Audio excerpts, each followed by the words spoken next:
There were quite a few questions on this topic, and this was on the topic of taking Amrit. One of the persons was asking about what kind of personality changes or things that somebody might feel different after taking Amrit. There's also some of the thing about people's expectations that once you take Amrit, you look a certain way and people will be analyzing and looking at you and expecting you to look and act a certain way, and being this like maverick of just like, if you've taken Amrit, then you must be a Superman and you have this certain thing to live up to. And then there's the other side, which was, well, if I'm just a good person and I'm a good Sikh, do I need to take Amrit? Isn't it just having good karma? Isn't that good enough to, as they say, gain a position in heaven? I want Guru to know that, to accept me, but do I need to be baptized? Do I need to take Amrit in order to, meet that? Well, I'd answer that question with a question. Do you need to be baptized? Do you need to take Amrit? You're going to ask someone else to tell you that? Well, it's a matter of like, what's the use? If I can just be a good person and, I always like to go to the fundamental issue of the question, which is that the question is, should I take Amrit? Do I need to take Amrit? And I'm saying that's not the question you should be asking yourself. First of all, I don't think anyone takes Amrit. I think that you receive Amrit. You receive it the way you receive anything else. With a sense of humility within yourself. What does it mean? First of all, Amrit is a ceremony that reflects something that's already happening inside of you. The Amrit is inside. The Amrit comes inside of you through your meditation. You can taste it. It's a sweetness beyond words to express. It's not anything you can tell anyone about. So the Amrit Sanchar is basically an outer reflection of something that's already happening to you internally. The idea that you will suddenly be transformed, from a mouse into a lion, that you will be suddenly transformed from a weak person into a strong person, that you will be suddenly transformed into Superman, is bizarre. There is an outer rehet and there is an inner rehet. There is that Amrit rehet that comes inside. It's part of you. You feel it in each moment. It's not that you do things because you are supposed to do them. You do them because you long to do them, because it's what you want to do, because it's what you love. That's the inner rehet. The outer rehet is the bana, the form that you wear in the outside to the external world. That outer rehet is nothing but a tool. It's a tool you use in the world because it all has a power and impact, a technology and effect. The idea to dress differently, to look differently, to carry steel on your body, unless those things, you understand the technology of it and the meaning of it, and it's dear to you and you love it, and it's part of you as much as your nose is or your fingernails are, that is just part of you, then it's meaningless. It's a costume you put on to look like something for somebody else. I mean, that's a hollow life. When I was in UK, I remember this girl coming up to me. She was in tears. She said, "Can I speak to you privately?" I said, "Yeah, come, let's talk." She said to me, "You see that boy over there?" And I look in the distance, and there's this boy dressed in beautiful Khalsa blue, perfect damala, beautiful beard, just perfect. And she said, "I've been in a relationship with him for 6 months, and he beat me up last week." I said, "He physically hit you?" She said, "Yeah." She said, "I don't understand. I thought he was this beautiful Sikh. And now I discover that he has all this anger inside, and he takes it out on me. I said, why do you think he dresses that way? And she looked right in my eye and she said, because he looks good. He does it to get girls. Think about that. You have to understand what Amrit really is. So the process of thinking, I want Amrit, I want to take Amrit, I'm going to take Amrit, that's just as much an imbalance as I'm not worthy to take Amrit. I can't keep up, I wouldn't be able to keep my head. Both of those are not actual understanding of what Amrit is. Amrit is that you recognize the Amrit within yourself. You have experienced the Amrit within yourself. And at that point in your life you say, I have nothing left to do in my life but put my head down and give it to my Guru. And at that moment, you put your head down and you say, look, I don't need my head anymore. There's nothing to figure out. I don't have to figure anything out. Everything in my life is arranged. I want to work hard. I want to serve people. And I'm not about pursuing my own dreams, desires, fantasies, goals, ambitions, etc. I'm about being here and belonging to my Guru and serving each day in whatever way he presents to me to serve, because I am at his command.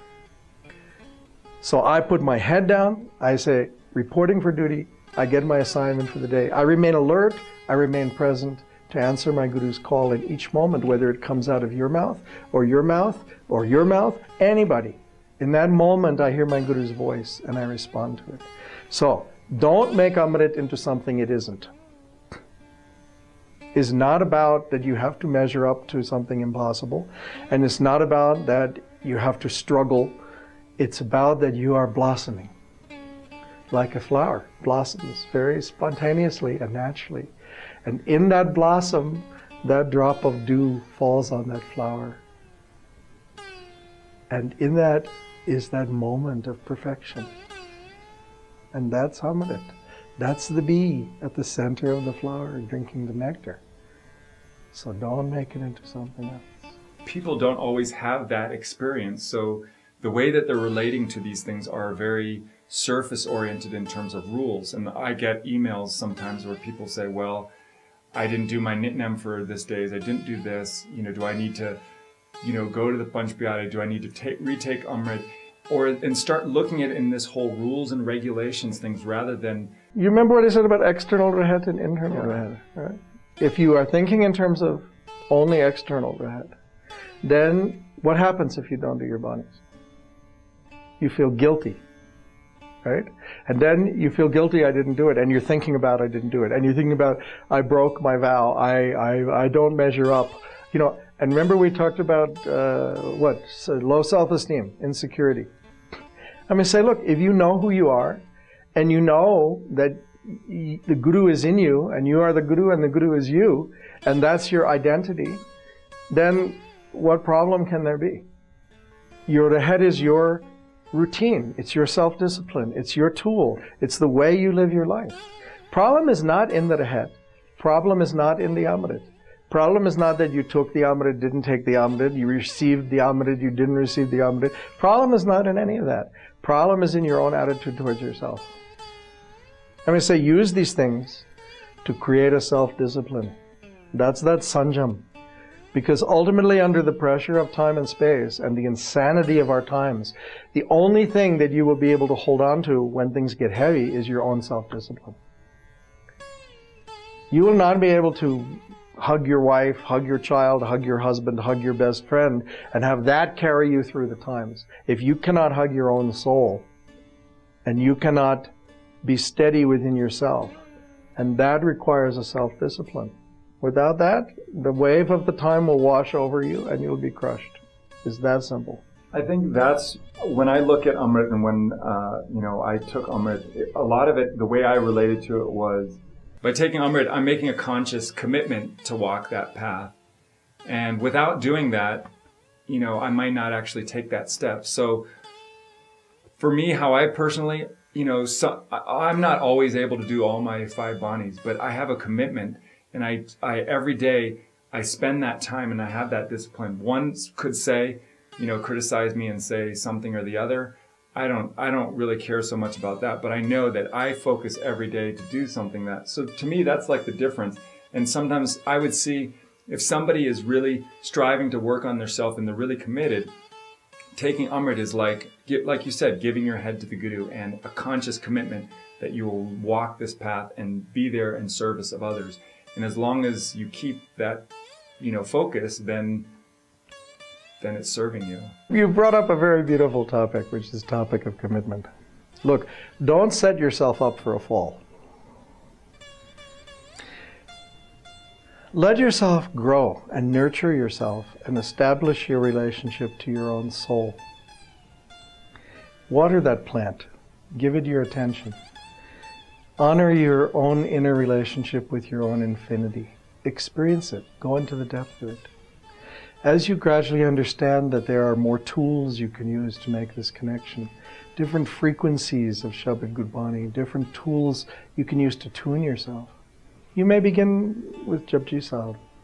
If you do Japji Sahib and you love doing Japji Sahib, then why not do Kirtan Swela? Kirtan Swela is beautiful, and short too. And if you do Kirtan Swela, why not do Jap Sahib? I mean, one thing leads to another. To suddenly say, okay, look, I'm not doing this, but I'm going to take Amrit, then I'm going to do all these things. Understand that you have to first be committed to yourself. You have to first be committed to getting clean, to getting straight with yourself. Because until you're straight with yourself, you can't be effective in the world.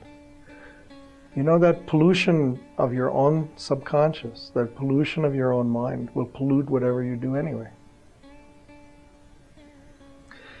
So understand that all these things in the head are tools. They're tools that have very specific effects. If you choose to use those tools, I say, go ahead and use them. You don't have to say, I'm going to take Amrit, then I'll do this. Start using the tools. Make a commitment to yourself, an internal commitment. Because I have seen people receive Amrit, dress in pakabana, live, perfect to the head, and then you see them 2 weeks later and they're shaved off and they have a pint of beer in their hand, right? And now they're doing this and that and the other thing. And then you see them 2 months later and all of a sudden they're in bana again. What kind of life is that? If you don't have that commitment to yourself to get rid of your own shit, then none of this makes a difference. You will self-destruct anyway. So, start with making that inner commitment. It's very easy to be lazy. I want to hang out with my friends. I want to do this. I want to do that. I want to screw around. I want to drink beer. It's okay. You can live that as long as you want to live that. Eventually, you get bored of it. The question is, what don't you get bored of? What you don't get bored of is the experience of that moment, that blossoming of the infinite inside of yourself and others. And so you get hungry for it. You want to be there on that edge in that moment, present with yourself and with each person, being real. Otherwise, everything else loses its sweetness. So we say Sat Nam, Sat, truth, Nam, identity. You want to be in touch with your own true identity, and you want to touch the true identity in the other person, because in that moment you understand that you are merged. That's what we long for in our lives. Why do people act all these destructive ways? Because all people want to do is be loved and to love themselves. So you can look at the most evil person in the world, the most destructive person in the world, the most negative person in the world, and say that person just is looking for love in all the wrong places. But nonetheless, looking for love. So first comes, you have to look in the mirror. You have to get straight with yourself. Whatever discipline helps you do that, do it honestly, and it will lead to the next stage. And only understand that you can only truly receive the Amrit when you are at that moment within yourself that it is the perfect thing to do in that moment, and you are ready for it. And then you don't look back. I am so tired of yo-yo people. I see them everywhere, you know. One day they're perfect, next day they're falling apart. Next day they're perfect, next day they're falling apart. Come on. Do what you can do, and love it, and live it. And then, in the course of time, if you understand that it's time to receive Amrit, you will. You'll receive Amrit.